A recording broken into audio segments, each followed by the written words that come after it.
જય સ્વામિનારાયણ। આજે વાત કરવી છે માર ખાય તે માલ ખાય। એક દિવસ એક મંદિરની અંદર એક પૂજારી મંદિરની અંદર આરતી કરવા માટે જઈ રહ્યા હતા। જેવા પગથિયા ચડ્યા તો ત્યાં રહેલા પગરખા બુટે પૂજારીજીની ધોતી પકડી લીધી।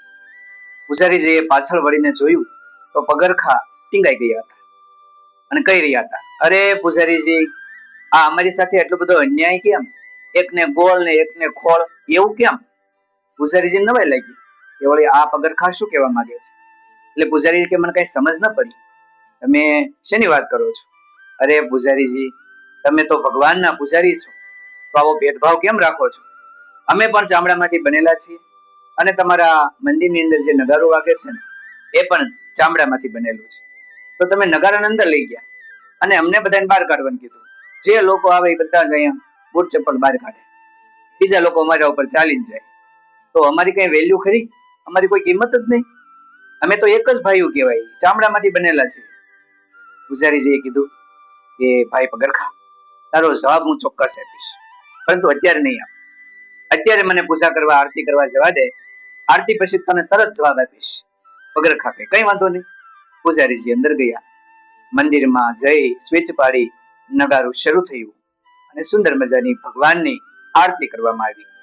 આરતી પૂર્ણ થઈ, પૂજારીજી બહાર આવ્યા, ફરી પગરખાએ પૂછ્યું, પૂજારીજી જવાબ લાવ્યા? ભગવાનને કઈ પૂછ્યું કે અમારું કંઈક થાય એવું? પૂજારીએ કીધું કે એમાં કશું પૂછવા જેવું છે નહીં, એ તો સામે દેખાય છે। પગરખા કે વળી સામે શું દેખાય છે? કે તમે જોયું નહીં? 1 કલાક સુધી મેં આરતી કરી અને જે નગારું વાગ્યું એના ઉપર દાંડીઓ પડતી હતી, તે ચામડું માર ખાતું હતું। સતત માર ખાતું હોવા છતાં સુંદર મજાનો અવાજ એ રેલાવતું હતું, અને જે માર ખાય ને એ જ માલ મેળવી શકે। તમારે માર નથી ખાવો, પણ તમારે તો પોલીસ થવું છે, ચમકવું છે। તો સુવાળા હાથે ચમકવું હોય ને એને ભગવાન ન મળે, એને મંદિરની અંદર સ્થાન ન મળે। પગરખા નીચે મોઢે જોતા રહી ગયા કે વાત સાચી છે, જો અમે માર જ ન ખાઈએ, અમે કઠિન સમસ્યાઓમાંથી પસાર જ ન થઈએ, તો અમને ભગવાન કે મંદિરની અંદર કેમ મળે? બસ એ જ રીતે આપણે પણ ભગવાન મેળવવા છે, પરંતુ એના માટે તપ નથી કરવું, સારું કાર્ય નથી કરવું, કર્મયોગ નથી કરવો, તો ભગવાન આપણને ક્યાંથી મળે?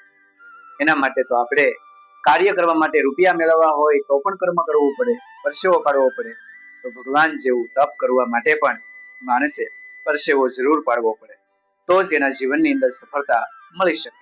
બસ આ જ નગારા અને પગરખા વચ્ચેનો તફાવત આપણને સમજાઈ જાય તેવો છે।